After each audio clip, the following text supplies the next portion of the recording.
very significant risk to the South Asian community. For today's session is Dr. Manu Raj Mathur.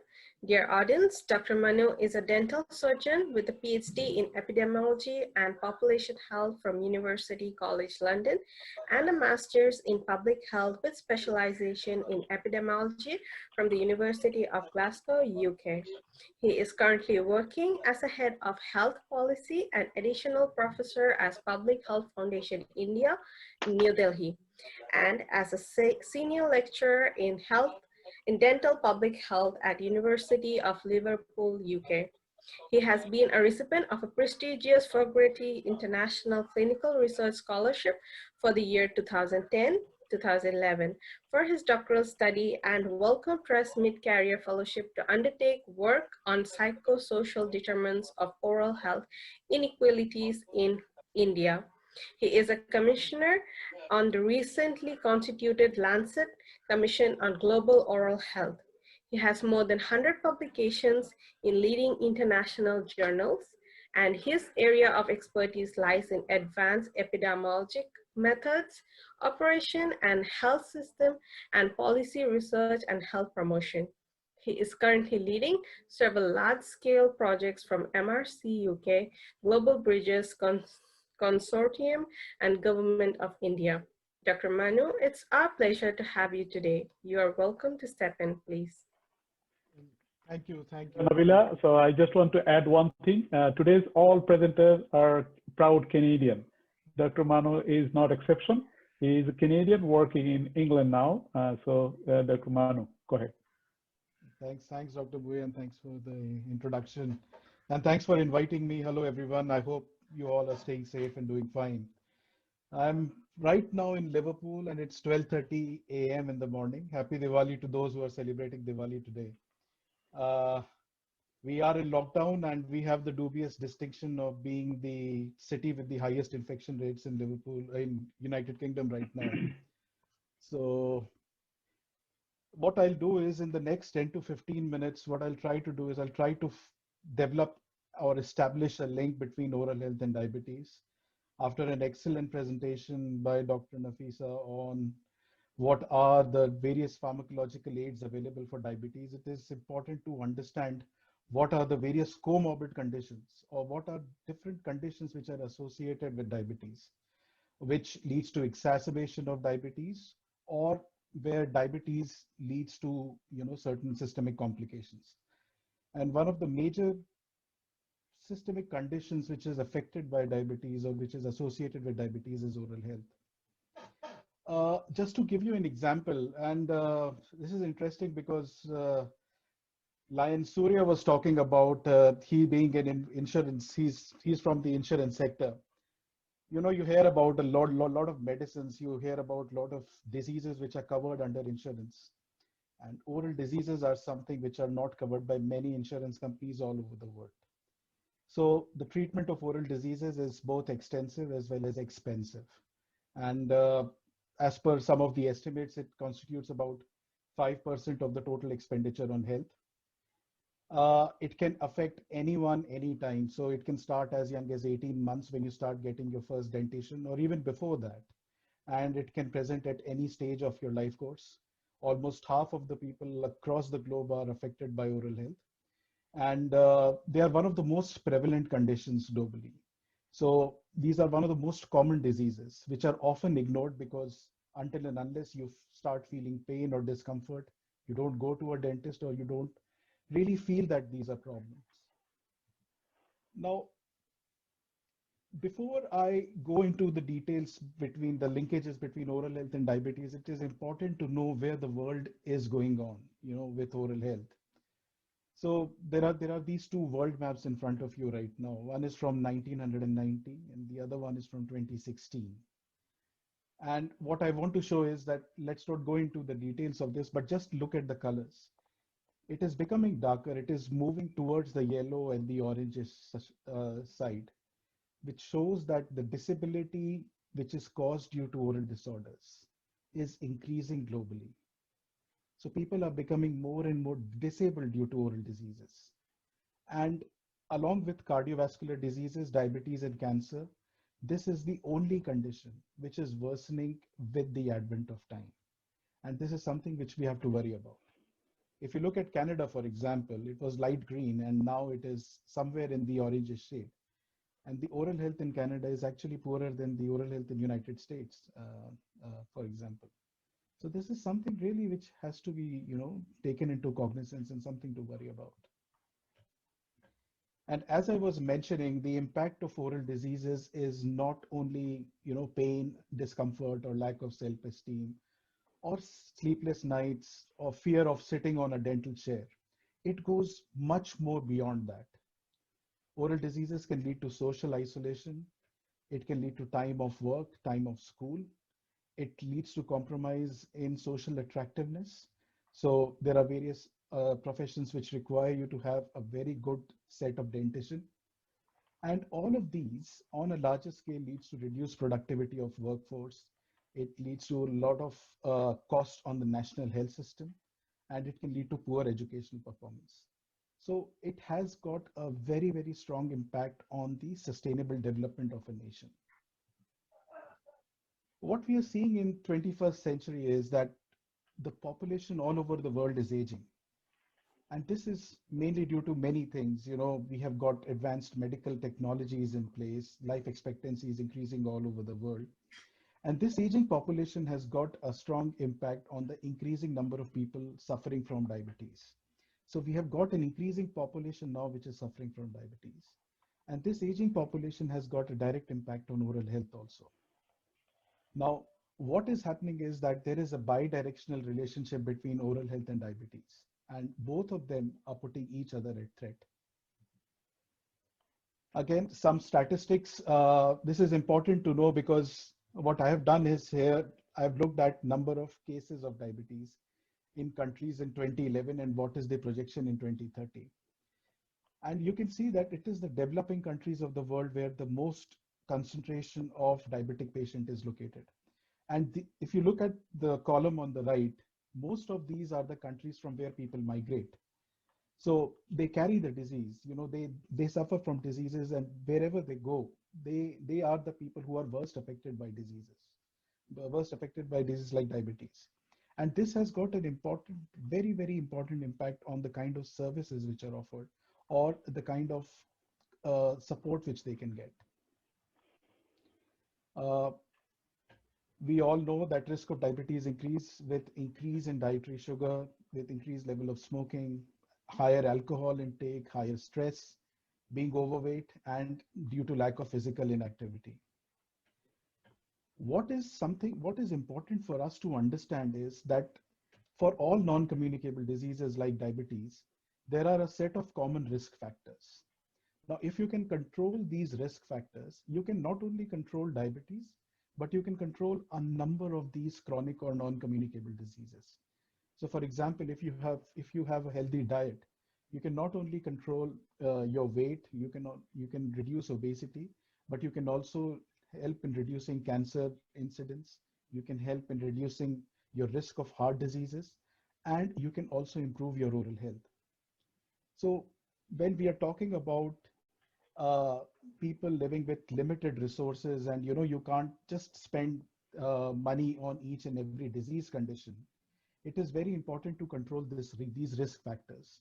Because if you control these risk factors, you not only are controlling one disease, but actually a set of chronic diseases. And this is very important to keep in mind. So coming to the discussion today, there are links between diabetes and oral diseases.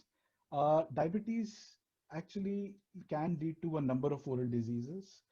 Dr. Nafisa pointed out towards dry mouth, which is reduced salivary flow. And this is a very common disease where you constantly get the feeling of dryness in your mouth, which leads to difficulty in chewing or swallowing food, and can lead to a massive reduction in weight and massive nutrient malnutrition.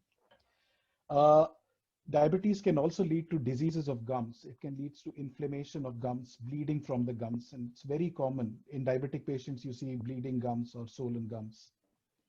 It can lead to root caries. Basically, this is the decay of the roots of the teeth. and this is due to the resorption of the gums, which can lead to root caries.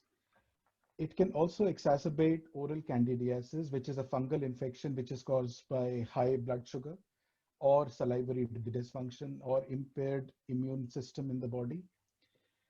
Diabetes can also lead to pulp abscess or necrosis, or just the degeneration of the pulp of the teeth. And the pulp is the only vital organ in the teeth, and it can lead to degeneration of that vital organ, which can lead to premature falling of teeth. It can also cause delayed wound healing. So if you have got any kind of wound or any kind of scar in the mouth, it can lead to vascular dysfunction, and it can lead to prolonged bleeding from these wounds. And this is a very important manifestation, because if you have diabetes and if you go to a dental clinic or to a dentist for some kind of treatment, they'll have to be extra careful in managing you, because a diabetic patient is more prone to delayed wound healing. Now, coming to some of the science which links periodontal conditions with diabetes. Now, I will try to explain this. These are all evidence-based scientific facts, but I'll try to explain how these are important to you and why these are important for you to know. In people who do not have diabetes, or people without diabetes, there is a very strong evidence that inflamed gums or diseases of the gums leads to worse glycemic status. So if you have got inflamed gums or any kind of disease of gums, it can lead to higher glucose levels, higher blood glucose levels. There is also evidence that in people suffering from type 2 diabetes, if you have got periodontitis, then it leads to poor glycemic control or poor control of blood sugar. Also, if you have got periodontal conditions or disease of the gums, it can lead to a lot of different diabetic complications. Dr. Nafisa was mentioning about a number of them, like retinopathy, nephropathy, neuropathic foot ulcers, and a number of things. And also, there are studies which have shown that people having periodontal diseases or disease of gums have got a higher risk of developing type 2 diabetes. And these are all scientifically proven facts. I started my presentation by talking about comorbidities. And what comorbidities basically means that disease do not occur in isolation. Usually there are a set of diseases which occur together, and they affect each other. They affect the prevalence, or they affect the worsening of the other disease condition. And it's the same case with diabetes and oral health. Like, for example, diabetic kidney diseases can lead to renal failure, which has an impact on oral health. Because if your kidney fails, then you're put on immunosuppressants and a number of other drugs, which have got a direct impact on your oral cavity and leads to poor oral health. There are diseases like depression, which can lead to neglect of oral health. So if you are diabetic, if you have got uncontrolled diabetes, it can lead to depression. And this depression can lead to neglect of oral health and further exacerbating chronic conditions like diabetes. And there are a number of studies which have actually shown that if you maintain your oral health, if you maintain your oral cavity properly, if you maintain proper oral hygiene, that then it can lead to a reduction in HbA1c level, or it can help in better management of people suffering from type 2 diabetes. So it's very important to maintain your oral hygiene. So the take-home message here is that physicians who are treating diabetes should always look for oral conditions and refer patients to dentist as and when it is needed. And it is the duty of the dentist also, which should look at the early signs of diabetes and should refer the patient wherever possible to a diabetologist or a physician.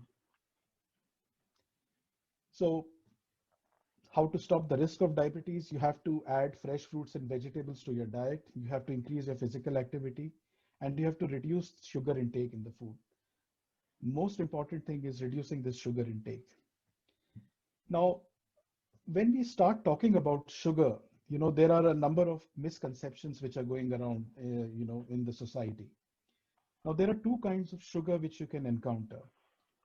One is the natural sugar, which is found naturally in in foods such as fruits and the natural sugars which are present in milk. And then there are added sugars which are present in which is added externally, like in soft drinks, candies, fruit drinks, ice creams. And it is these added sugars which are a problem for us because they contribute to additional calories without adding any nutrients. And these added sugars lead to various problems of oral cavity as well as diabetes. So it is very important for us to control this added food items with added sugar in our diet. And this is what WHO recommends, that the oil in your food should not exceed 5 teaspoons and sugar should not exceed 12 teaspoons a day in your diet. Basically, what this means is that the amount of additional or the extrinsic sugar which you can take in a day should not be more than 10% of your calorie consumption in a day. And ideally, it should be brought down to 5% of the calorie consumption. So if you are taking sugar, you should keep in mind that you should not exceed 12 teaspoons in a day. Now, where are we getting our additional sugar? Now, in different age groups, there are different ways by which you get this additional sugar in your diet. But if you look at the yellow parts of the pie diagram, which is shown for different age groups, maximum amount of sugar which we get is from soft drinks or sugar sweetened beverages and consumption of cereals, cakes, and biscuits. And this is across the age groups, whichever age group we talk about. These are the two major factors which contribute to additional extrinsic sugar. And these are the things which we should control in our diet. In order to maintain this diet, it is very important to make healthy choices. Now, these healthy choices can be conscious, and these conscious choices can be well informed. So if you go to the right source, if you look at the right evidence, or if you look at the right kind of literature, they can be well informed. If you're not looking at the right kind of literature, or if you're not looking at the right source, they can be ill informed. The choices can be conditioned, and it depends on a number of things like marketing and promotion of products. So if sugary products or if unhealthy products are marketed and promoted a lot, obviously people will try to take them in. Or these can be dependent on various cultural factors. Like, for example, the part of the world where I come from, today is one of our biggest festivals. And we have been eating sweets from the past 3 days, and we will continue to eat sweets for the next 3 days. So there are various cultural annotations which are involved when we make our choices. And we have to keep that in mind. Choices can be compelled also. Like, I may be very well informed. I may know what is right and what is wrong for me, but I have to make a compelled choice depending on the availability and affordability of things. So the bottom line here is that we have to ensure that healthy choices are the easier choices which are available. However, in reality, what we see is a mismatch between science and commerce. And we have to be very careful about this. Things which we should eat occasionally are the things which are advertised the most. Things which we should eat in moderation, or things which we should eat in plenty, are the things which are either not advertised or advertised the least. And when I was talking about, I'll just go back to my previous slide, marketing and promotion. If you see the major part of the pyramid consists of advertisement about colas and sugary drinks or biscuits and chocolates, obviously you will be inclined to consume them. So we have to be careful about this mismatch. There are various dental do's and don'ts. I'm not following many of them, but it's very important that you rinse your oral cavity after every sugary meal or after any consumption of sticky food. Try to eat healthy food. Try to floss teeth whenever possible to minimize food impaction. Visit your dentist regularly. Brush your teeth twice a day. Reduce alcohol, reduce sweets. I think you know all these things.